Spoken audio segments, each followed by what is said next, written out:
So, Robert, we're talking midweek, more or less, and we are now in the United States hovering around 70,000 deaths. This is already we have blown through the early models that were presented by Donald Trump. Let's talk a little bit about in your piece. You note that Donald Trump and the administration is sort of they've got this sort of weird strategy in which they're dealing with American deaths. They are attempting to sort of belittle. I guess at first they were attempting to belittle 60,000 deaths. We have gone through that number now. But what just give us a sense of where we are in terms of deaths relative to other Western industrialized countries, and also the very what I think is a bizarre way in which the president and the administration is dealing with it and presenting it. Yes. This is at the end of last week, Trump in one event made this kind of weird boast about what he called our very, very strong death totals. And it caught people's attention because it seems like such a strange thing to say just as we passed at that stage 65,000 dead within just over a month, basically. And it turns out to be the case that when you look into it, he started saying something form of this over and over again recently, since about mid-April. And that was when his senior medical advisor, Dr. Deborah Birx, presented this chart at one of the briefings where she showed a selected number of countries, the relative mortality rate. That is the number of people dead per capita, basically. In her chart, it was per 100,000. It was deaths per 100,000 of population. And the point of this chart seemed to be, it was looking at the 10 worst affected countries in the world, and it seemed to be to minimize the deaths in the U.S. because the U.S. Per million people, for the population per capita, was relatively low in that list. It was seventh. There were 6 Western European countries that had more deaths per capita at that stage. And what's odd about that, it struck me when I watched it, I was trying to understand why did they pick these countries? What about these countries seemed to be an apt comparison?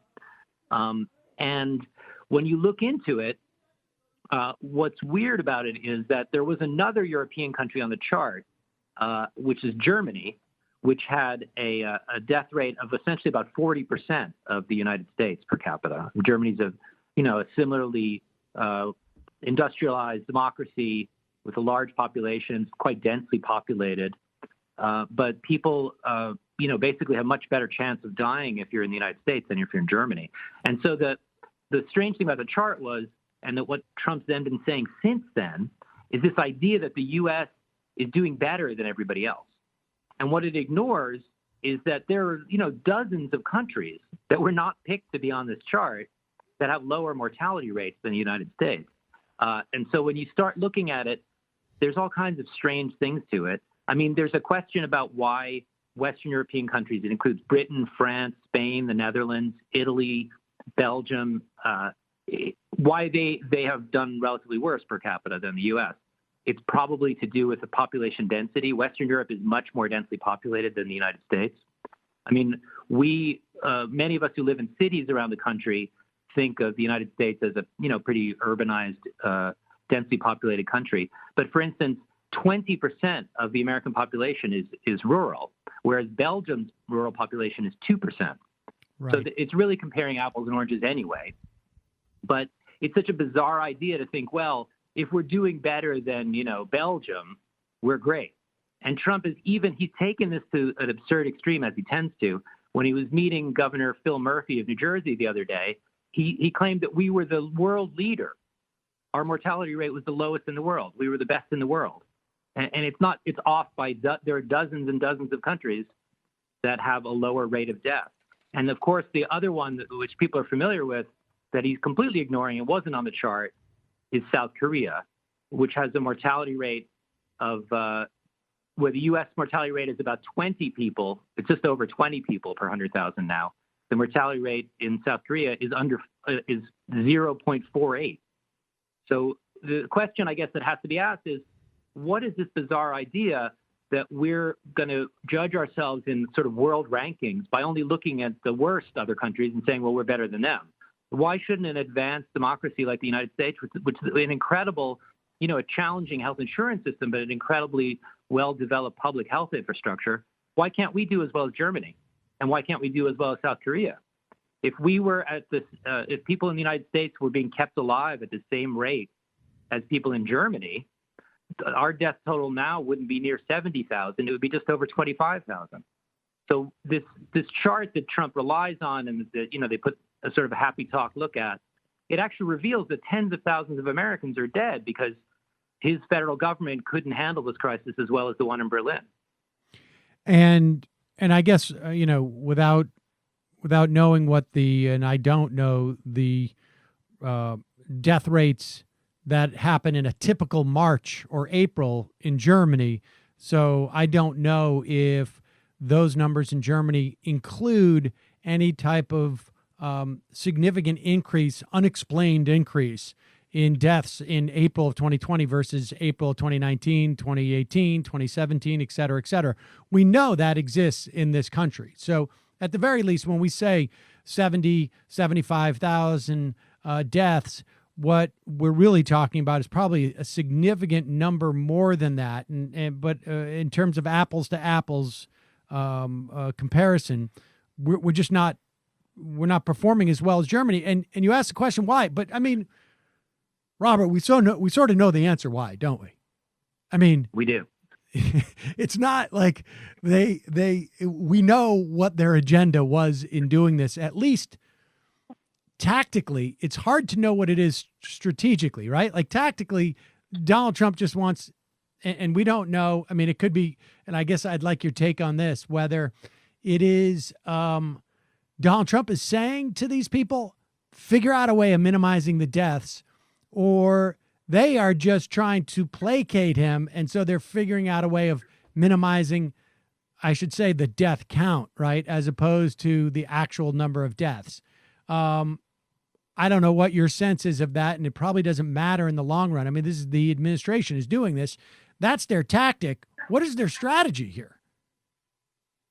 Well, absolutely. I mean, it seems to be an entirely purely political strategy. It's to downplay the severity of what's happening around us, to say, well, everybody else is doing worse than we are, so you're lucky that only this many people have died. And I mean, Trump, he's openly said that, the initial projection without mitigation was that it could have been 1 to 2 million people dying over the course of this. And so, if only 100,000 people die, I've done a great job. I mean, it's stunning.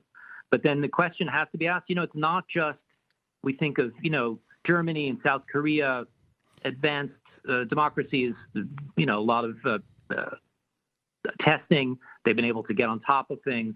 But look, countries like Greece, Austria, Portugal, Canada have done much better jobs than we have, where their death rates are far, far lower. And so the question is, are we going to allow Trump and the administration to just try to put a positive spin on the terrible job they've done with this? But I think also, Sam, it's not controversial at this stage to realize that early intensive widespread testing was key to how South Korea and Germany have dealt with this. And Germany, it's not like the same level of success. There's a lot of infections in Germany. But if you get sick in Germany, people are just not dying at anything like the rate that they're dying in the United States. And that's, I mean, that could be a twofold issue. One being that they just have an infrastructure, a healthcare infrastructure that makes them have a population that is just literally more durable, I guess, in terms of in face of a virus, and they have a system that's more durable. They also the testing has also got a sort of a twofold impact, it seems to me.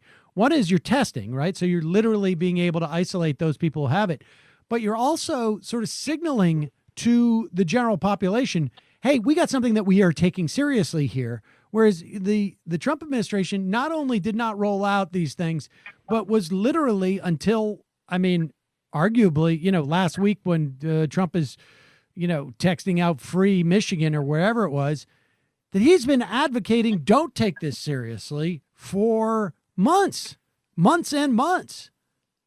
And that's got to affect people's behavior in terms of the way they approach, exposing themselves and whatnot. Absolutely. I mean, there's another part of this another outrageous, insane thing that Trump said last week that didn't really get enough attention, I think, was that he tried to maintain. He was asked at one of these events now where they have like basically his supporters into the White House and then ask a few questions. The media gets asked a few questions because he freaked out so much at the regular press conferences. But at one of these, he was asked by a reporter, well, look, you said in late February, when there were 15 cases in the U.S., that it was going to be down close to zero within a few days. And now, just in purely, not the deaths, but in terms of numbers of cases, it's well over 1 million now. So why were you wrong about that? And he said, well, a lot of the experts told me that. The experts were wrong. And what's incredible about that is that when you look back, I mean, it's like doing historical research from, weeks ago. It's insane how they try to bury this stuff. I mean, if you look back, he said on February 26th, he tried to tell everyone it was no big deal. It was just like the flu. Don't worry about it. That's when he said we would be down to close to zero within a few days. The day before that, February 25th, the senior respiratory infection person at the CDC said that disruption to ordinary life was going to be severe, and she was already talking to her family and her kids about how they were going to deal with all this.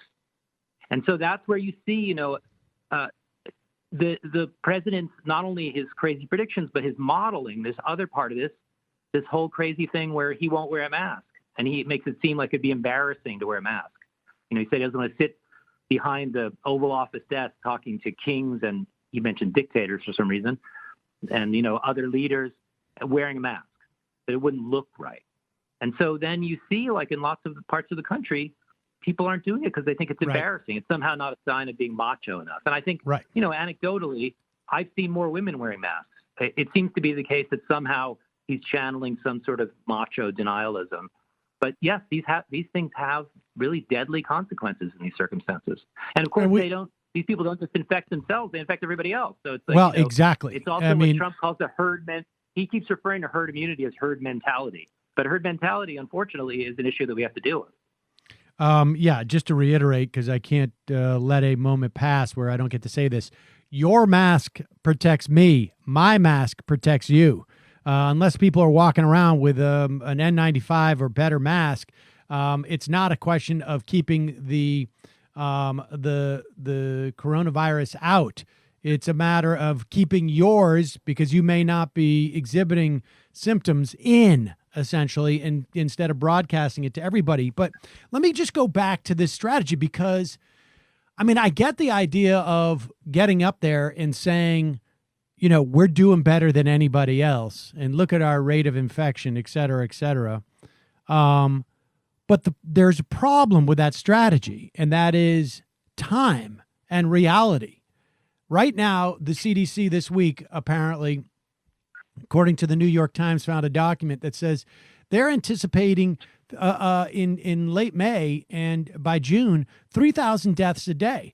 The outfit in Washington that made the model that everybody relied on, and was subsequently, I think, many people had criticism of it, have now more or less 2.5 times their assumption of where we would be in August. Right now, June 1st,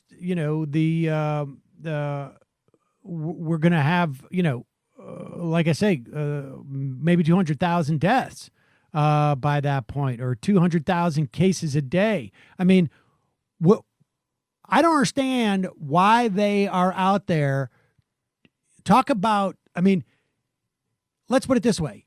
If you and I could have said to George Bush, hey, man, this whole mission accomplished thing, you may want to hold off on that, because the math shows that this is a little bit premature for that. Like, we don't have that kind of situation. Anybody who can do math can get to at least the idea that we're not done with deaths. If he's talking about herd immunity, he calls it herd mentality. Well, you can't get there unless you have 60 or 70% of the population infected.